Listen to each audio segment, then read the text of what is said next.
Good afternoon from Pinsville, a warm and pleasant welcome to Blaze News Bulletin, a 15-minute presentation of news from Liberia, Africa, in our one word. Today is Tuesday, July 1, 2025. My name is Kona Rufus, presenting. In the headlines, Labour Minister Cooper Cry allegedly granted 6-month waiver of work permits to 42 Chinese nationals, bypassing legal procedures and official labor records.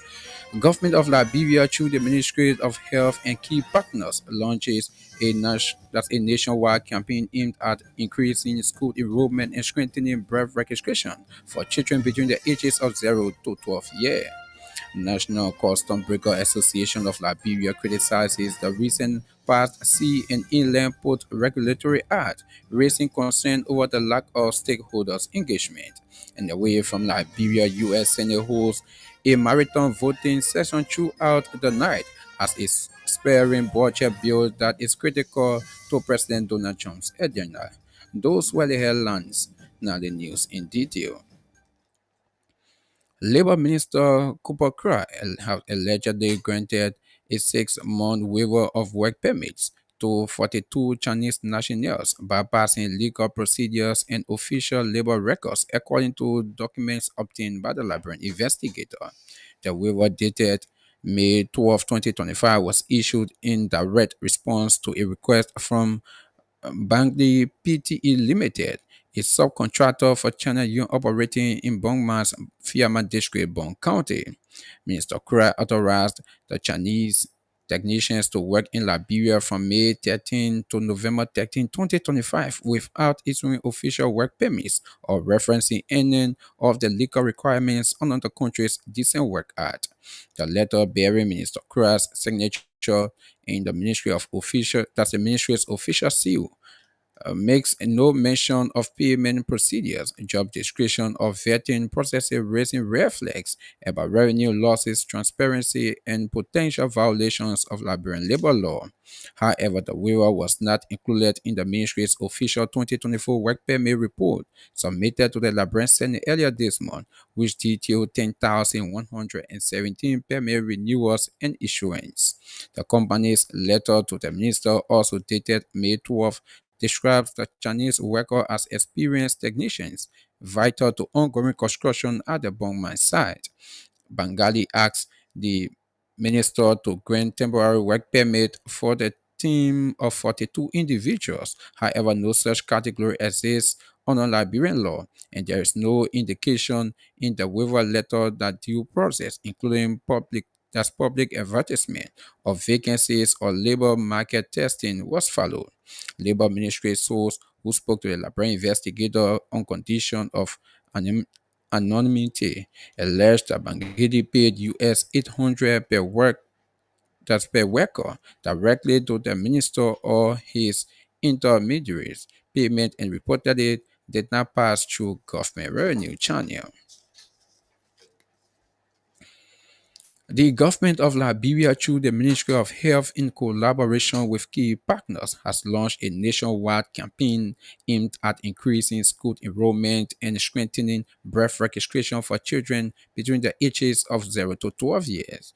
The initiative, titled School Enrollment Drive and Birth Registration Campaign, was formally launched on Monday in Buchanan, Grand Bassa County. It represents a joint effort by the Ministries of Health, Education, and Gender, Children, and Social Protection, with strong support from international partners including UNICEF, Save the Children, Street Child, and Educate Her. Leading the launch, Minister of Health Dr. Louis Poto emphasized the campaign importance in ensuring that every Liberian child is legally recognized and granted access to formal education. She noted that the Ministry of Health will lead the birth registration component in collaboration with health facilities across all 15 counties. UNICEF Country Representative Andrew Brooks hailed the campaign as a significant step in advancing President Joseph Boakai's mandate to integrate health, education, and legal identity for children.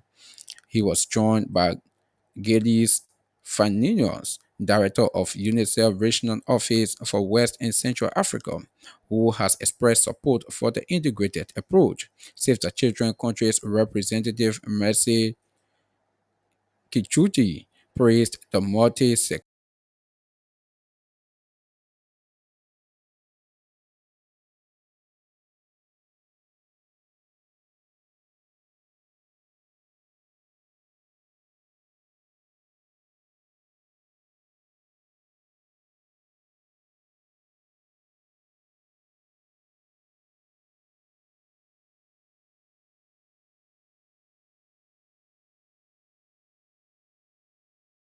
breadth registration and inclusive education access, underscoring that no child should be left behind in Liberia's national development efforts. The National Custom Broker Association of Liberia has criticized the recent passed Sea and Inland Port Authority's Regulatory Act, raising serious concern over the lack of stakeholders' engagement and warning that the new law could increase costs for importers, exporters, shipping lines, and the Liberian consumers. In a statement issued over the weekend, the association said it was deeply shocked and disappointed that the national legislature passed the legislation without consulting key players in the trade and logistics sectors. The group emphasized that such exclusion undermines public confidence in the legislative process and casts doubt over the sustainability and effectiveness of the law. According to the NCBAL, sound and inclusive policy making require robust stakeholder consultation. The group questioned whether the passage of the law was genuinely motivated by national interest, noting that the absence of industrial input could have far-reaching negative consequences for the Liberian economy. The association's primary objection centered on Section 306.1 of the Act, which introduces new regulatory fees. It believes these fees will significantly raise the cost of doing business in the country. Section 306 gives the agency the authority to determine and collect fees from stakeholders for continual port development. The NCBA urges that's accused that the provision will increase transaction costs across the logistics chain. Bond County Representative Marvin Cole of the opposition Congress for Democratic Change has openly expressed his desire for the failure of President Joseph Boakai's administration ahead of the 2029 general elections. Speaking Sunday at an event held at the Bong Athletics and Intellectual Center, the Bong County District Number 3 lawmaker launched a scattering critique of the United Party-led government, accusing it of incompetence, corruption, and lack of vision. In one of the most controversial portions of his speech, Cole said he has been praying for members of the Boakai's administration to be caught in acts of corruption, arguing that such scandal would erode public confidence and hasten the citizens' return to power. The remarks have sparked outrage on social media and in political circles, with critics accusing the lawmaker of placing partisan interests above national stability. Who is staunch ally of former President George Weah, also blamed President Boakai for what he described as a deteriorating security situation across Liberia.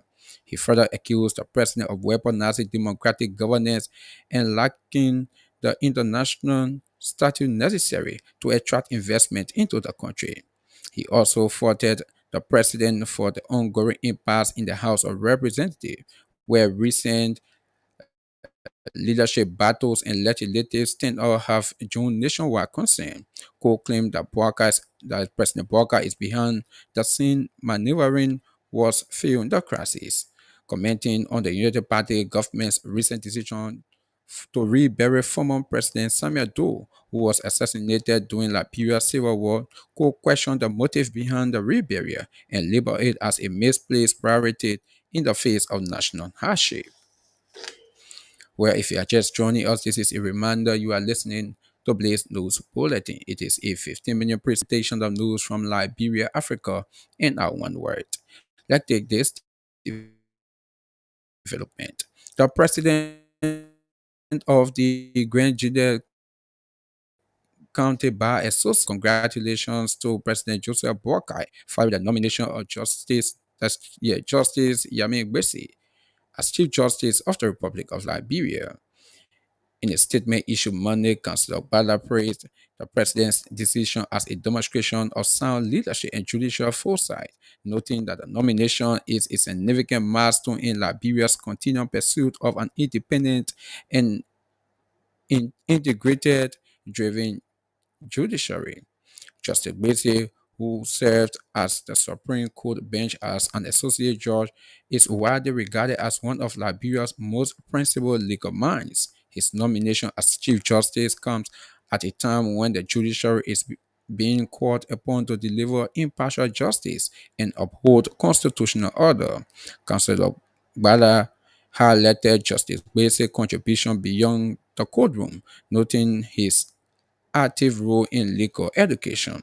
The Grand Judicial Bar Association, along with members of the National Legal Fraternity, has joined a growing chorus of voices commending the nomination as a progressive step towards strengthening judicial independence and professionalism in Liberia.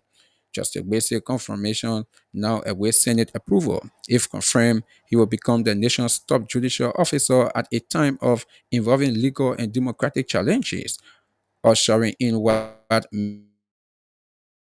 many hope will be a new era of accountability, transparency, and the rule of law. Deputy Minister of Finance for Budget and Development Planning, Tanen Brunson, has called for increased attention to domestic resource mobilization, stressing its vital role in national development, particularly in Liberia's water, sanitation, and hygiene sector. Speaking virtually on Monday at a high-level side event of the fourth International Conference on Financing for Development in Sevilla, Spain, Minister Brunson described DRM as a deeply practical, immediate, and vital in the face of decreasing official development assistance from major international participants from around the world, highlighting a growing urgency and shared commitment to mobilize resources for sustainable development, especially in countries like Liberia that has historically depended on foreign aid. A joint monitoring program report in 2023 by UNICEF and WHO knows that government spending on WASH in Liberia has remained critically low, accounting for less than 5% of total expenditure, with about 95% coming from donor support.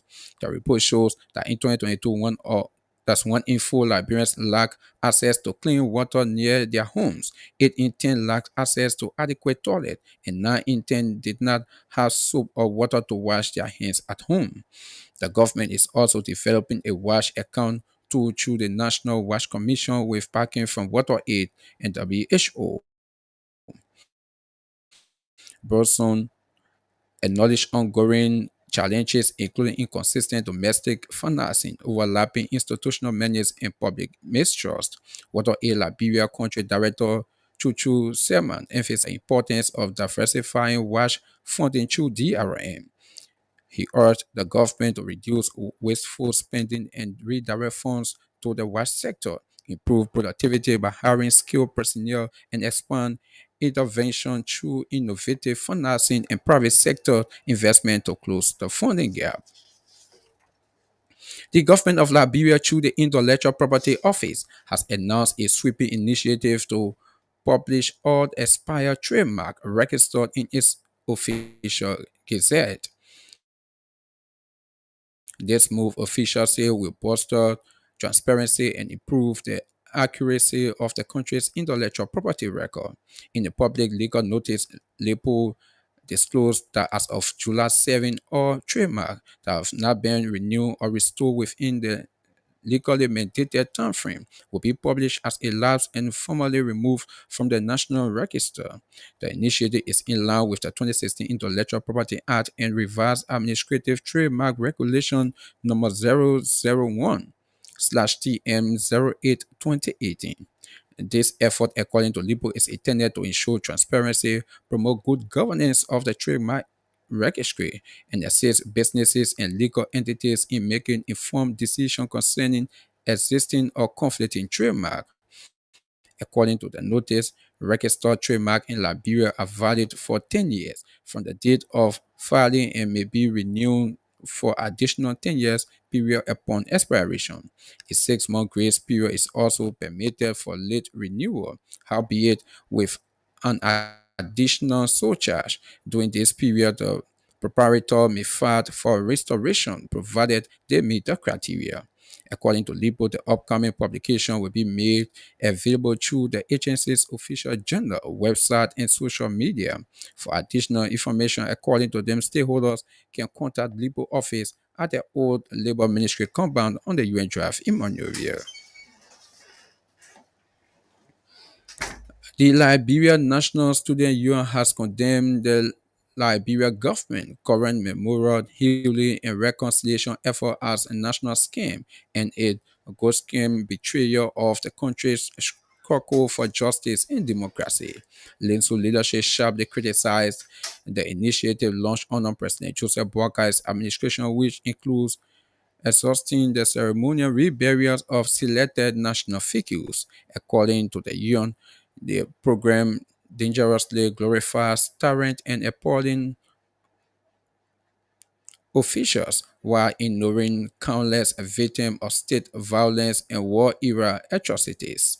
The student union argued that the current memorial agenda is selective, ignoring mature and victims from critical moments in Liberia's troubling past, such as the April 14, 1979 Res Riot, the April 12, 1980 military coup, the 1985 Greystone Massacre, and the 1990 St. Paul Lutheran Church Massacre, where over 600 civilians were killed. Adding to the criticism, Lisu expressed disappointment at what it describes as the cowardly silence of former student activists and self-declared progressive now holding positions in the government. Lisu also issued a 4-point demand to the Boakas administration, which it believes would bring national reconciliation and healing. They named the establishment of the People's Memorial Commission to recognize all victims of past violence, including victims of state repression and war crimes. A national dialogue involving civil society, student, traditional elders, and victims' families to create an inclusive path to national healing, full funding and activation of the War and Economic Crimes Court, calling justice the necessary foundation to genuine reconciliation, and the policy of balanced national narrative in educational curriculum, media, and national monument, ensuring the legacy of grassroots heroes is not erased. And briefly away from Liberia, the U.S. Senate has held a marathon voting session throughout the night on expiring budget bills that is critical to President Donald Trump's agenda. The One Big Beautiful Bill Act running to nearly 1,000 pages, including increased spending for border security, defense, and energy production, offset to a degree by cuts to healthcare and food support programs. If that is fit in the balance as Trump's Republican, who control both chambers of Congress, remain split over how much to cut welfare programs by is to seek extended tax break. If approved in the Senate, the bill will return to the lower house, that's the House of Representatives, for a final vote before being sent to Trump to be signed into law. The Blaze News Bulletin that's at 4. Before we go, let's bring you the headlines. Labor Minister Cooper Cran allegedly grants 6-month waiver of work permit to 42 Chinese nationals, bypassing legal procedures and official labor record. The government of Liberia, through the Ministry of Health and key partners, launched a nationwide campaign aimed at increasing school enrollment and strengthening birth registration for children between the ages of 0 to 12 years. National Custom Breaker Association of Liberia criticizes the recent passed Sea and Inland Port Regulatory Act, raising concern over the lack of stakeholder engagement. And away from Liberia, U.S. Senate holds a marathon voting session throughout the night as a spreading budget bill that is critical to President Donald Trump's agenda. That's Blaze News Bulletin. I'm Kuna Rufus. Good afternoon.